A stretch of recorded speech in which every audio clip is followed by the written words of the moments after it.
May the words of my mouth and the meditations of our hearts be always acceptable in your sight, O Lord, our strength and our Redeemer. Amen. It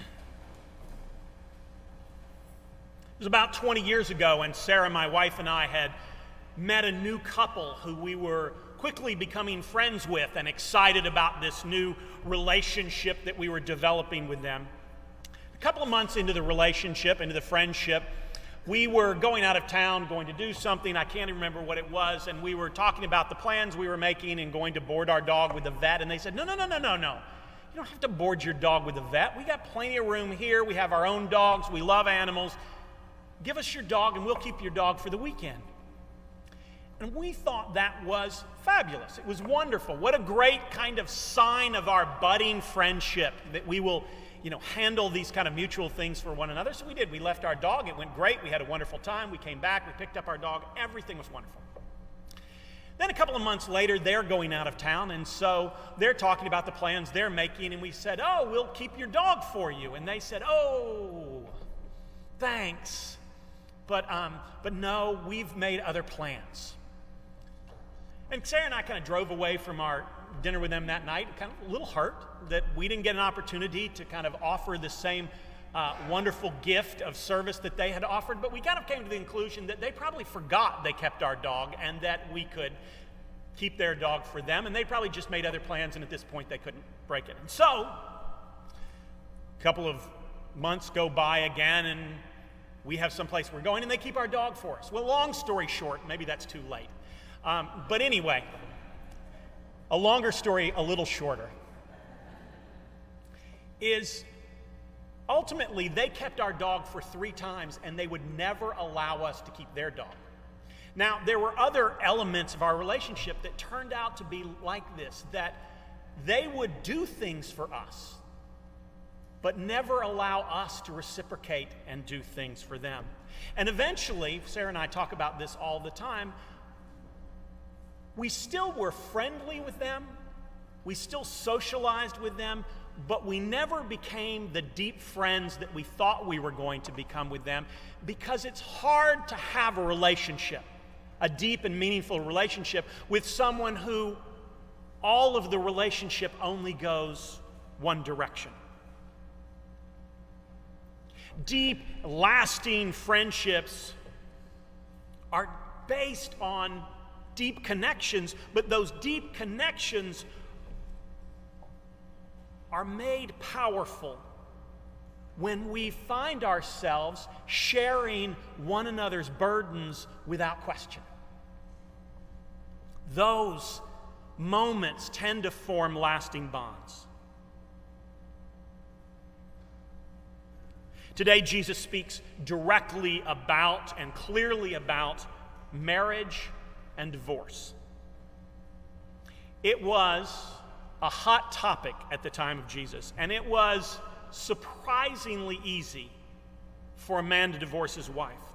Some teachers, and when I say teachers, rabbis who have been the people who kind of said, well, this is the way you're supposed to do it, or this is the way you're not supposed to do it. Some teachers said you can divorce your wife as easily as handing her a letter and saying, I no longer want to be married to you, you are free.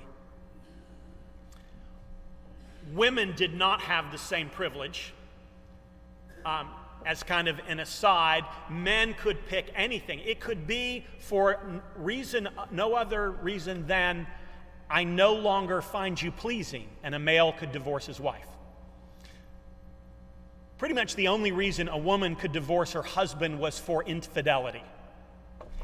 And she didn't have the same kind of options. But it was this rampant permissibility of divorce that was taught was the hot topic, or one of the hot topics of the day, and most everybody knew that it was a problem. It was a problem that needed to be addressed. So it's not surprising at all that someone comes up and takes the hot topic, or one of the hot topics of the day, and says to Jesus, so what do we do about this? What's the answer to this? Can a man divorce his wife or not?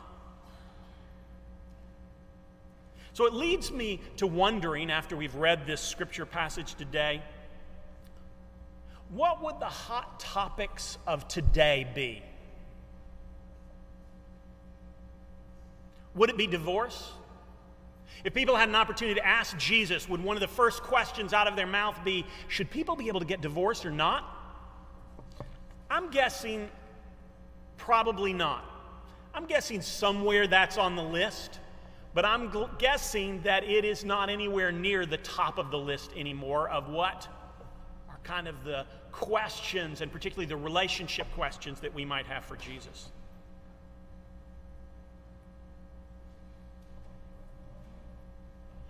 So what it got me thinking about is, what are the hot topics of our day? I'm not talking about what's political headlines at the time. I'm talking about societally ongoing. What are the topics for us that we worry about, that we think about, that we argue about? I do not think for this generation at the top of the list would be, can we get divorced or should we get divorced? Here's what I think. I'm not sure it would be the top of the list, but I think this would be higher on the list. I think the question would be for Jesus is, should we even get married? There are plenty of people, I hear this all the time from folks, there are plenty of people who see marriage as a religious relevance in a secular society.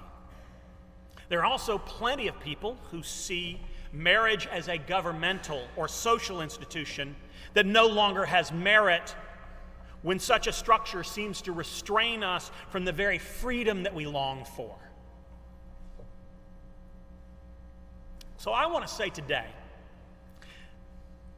I think we can extrapolate from Jesus' teaching in our gospel today and some other places that he talks about some things and answer the question, should we get married? But I'm going to say that Jesus is going to take that question. I'm going to put a lot of words in Jesus' mouth right now. I'm going to say Jesus is going to take that question, and Jesus is going to go further and expand what he has to teach beyond even just marriage. Should we get married? I think, first of all, Jesus would answer the question, yes. I know that came as a total surprise, right?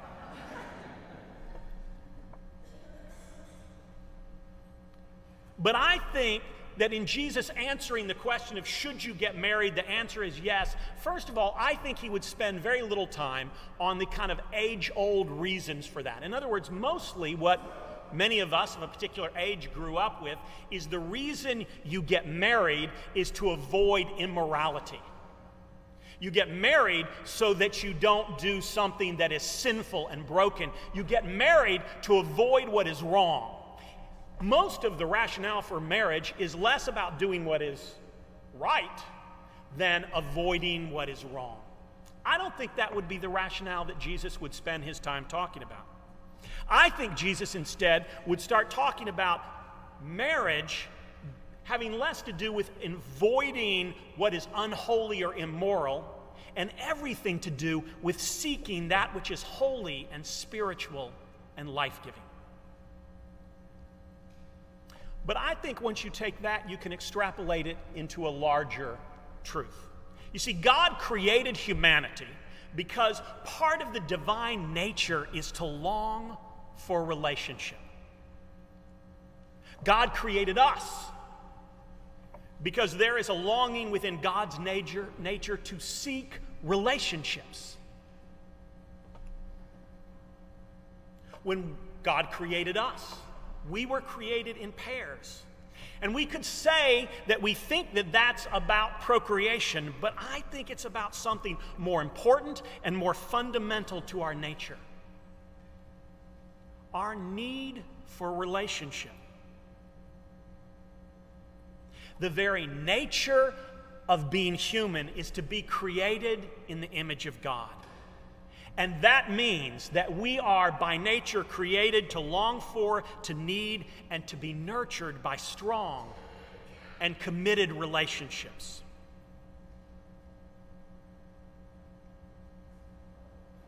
We have friends who used to live here in town, They've since moved away, but kind of going with the dog theme of the sermon. Whenever they needed a sitter for their dog, we kept their dog. And whenever we needed a sitter for our dog, they kept our dog. It was one of those wonderful relationships that was symbiotic, that there wasn't any question. We were such deep friends that we did things for one another without the kind of natural dance that you do with people who are lesser friends. Hey, I'm kind of, in a tight bond and place, and I don't know if you could. No, we just said, hey, we're going out of town. Can you keep the dog again? Because the assumption is, with a deep friend, that when you turn to them in need, the answer is yes, unless they have some reason they can't.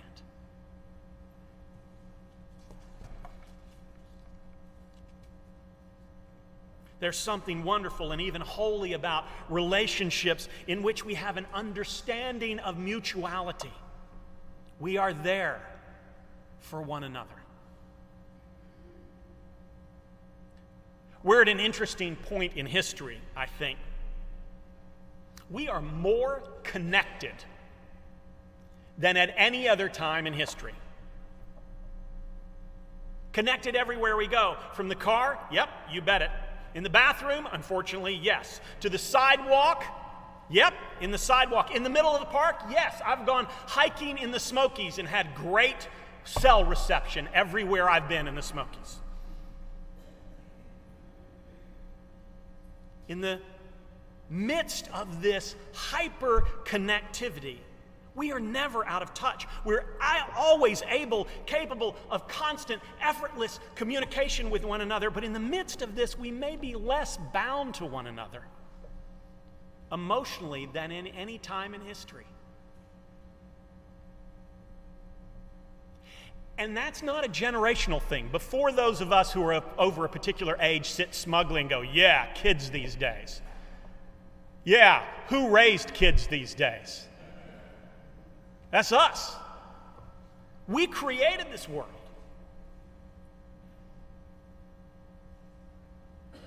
We are human. That means we are made strong, and we are made more of who we created to be when we allow ourselves to form deep and long-lasting, connected relationships. Is it still relevant to get married? You betcha. It's still relevant to offer yourself in a long-lasting, committed relationship. And when it works, and I know sometimes it doesn't, but when it works, it's life-giving and life-sustaining. But I think the lesson to be learned is not simply today about two people getting hitched. It's about deep, abiding, committed relationships. And I think Jesus would say to us, we should give ourselves more freely in relationships, in friendships. The Bible's filled with examples. David and Jonathan, Ruth and Naomi, Jesus and his disciples. Matter of fact, let me talk a little bit about Jesus and his disciples, because there's an interesting moment in the Gospel of John, not just before, but before Jesus has died. He's talking with his disciples, and he says to them this: there is no greater love than to lay down one's life for one's friends. Then he turns to them and says, I do not call you servants, I call you friends. Interesting, I think, I'm fascinated by this, that we don't talk about that more in church.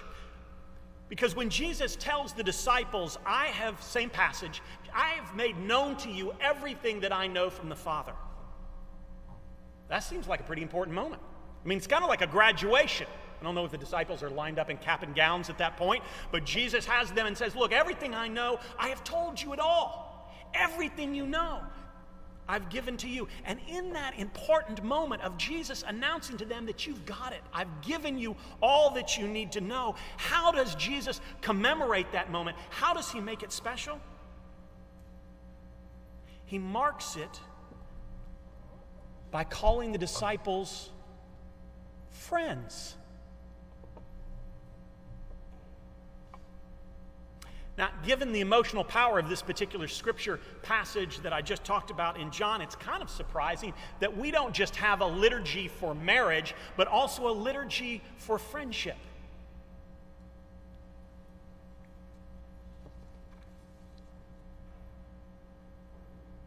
It seems clear to me that Jesus has modeled for us that one of the highest spiritual callings for people who follow Christ is to be friends.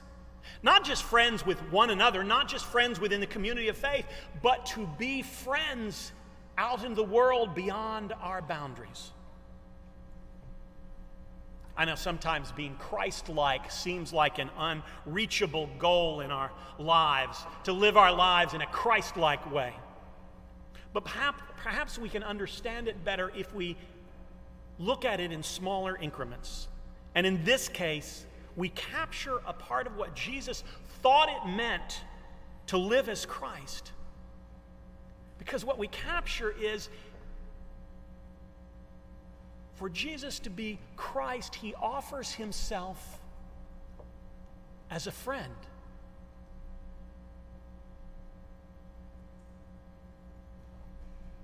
And turns to us and says, go into the world. Offer yourself in friendship.